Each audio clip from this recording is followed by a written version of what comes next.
Camp আছে, এই ক্যাম্পের যে আইসি সাব ইন্সপেক্টর মফিজুল, ওনাকে পুলিশ হেডকোয়ার্টারের এডিশনাল এসপি পরিচয়ে একজন ব্যক্তি ফোন করেন এবং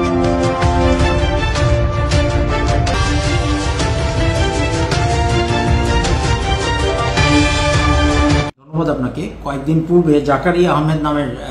আমরা যাকে গ্রেপ্তার করেছি, ওর নাম আসলে জাকারিয়া আহমেদ, আমাদের চনপাড়ায় একটি পুলিশ ক্যাম্প আছে, এই ক্যাম্পের যে আইসি সাব ইন্সপেক্টর মফিজুল, ওনাকে পুলিশ হেডকোয়ার্টারের এডিশনাল এসপি পরিচয়ে একজন ব্যক্তি ফোন করেন এবং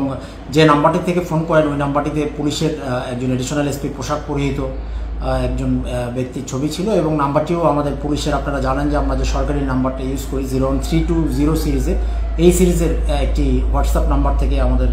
চনপাড়া ক্যাম্পের সাব ইন্সপেক্টর মফিজুলকে ফোন করে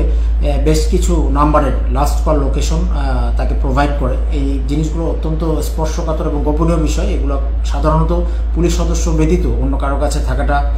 নিরাপদ না এবং যাওয়া উচিতও না। তো সাব ইন্সপেক্টর মফিজুলকে এই কিছু নাম্বারের গোপন নাম্বারের লোকেশন দিয়ে একজন আসামিকে গ্রেপ্তারের বিষয়ে প্রেশার ক্রিয়েট করেন। তো চনপাড়া পুলিশ ক্যাম্পের আইসি তৎক্ষণাৎ বিষয়টি আমাকে জানিয়ে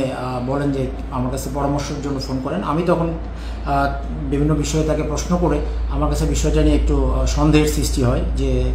পুলিশ হেডকোয়ার্টার এডিশনাল এসপি সাধারণত এই সমস্ত বিষয়ে ফোন করার কথা না। পরবর্তীতে তখন আমি যখন একটু তাকে চার্জ করতে বলি, আরও বেশ কিছু প্রশ্ন করতে বলি, সে উল্টাপাল্টা উত্তর প্রদান করে। পরবর্তীতে আর মফিজের সাথে সে যোগাযোগ বিচ্ছিন্ন করে। এই সূত্রের প্রেক্ষিতে আমরা তখন তাকে ধরার জন্য একটা প্ল্যান নেই, যেহেতু আমরা বুঝতে পারি যে এটা পুলিশ পরিচয়ে সে বিভিন্ন মানুষের সাথে, বিশেষ করে আমাদের পুলিশ সদস্যদের সাথে পুলিশ হেডকোয়ার্টার এডিশনাল এসপি পরিচয়ে প্রতারণা করছে। এই সূত্রে আমরা তার পিছনে তাকে অ্যারেস্ট করার জন্য কাজ শুরু করি এবং সর্বশেষ তাকে গত পরশুদিন আমরা সিলেট এলাকা থেকে গোপন সংবাদের ভিত্তিতে তাকে গ্রেপ্তার করি এবং তার কাছ থেকে একটি পুলিশের আইডি কার্ড, পুলিশের ক্যাপ এবং একটি মোবাইল ফোন, যে মোবাইল ফোনে আপনার অসংখ্য পুলিশ অফিসারের সাথে, বিশেষ করে আমাদের বিভিন্ন থানার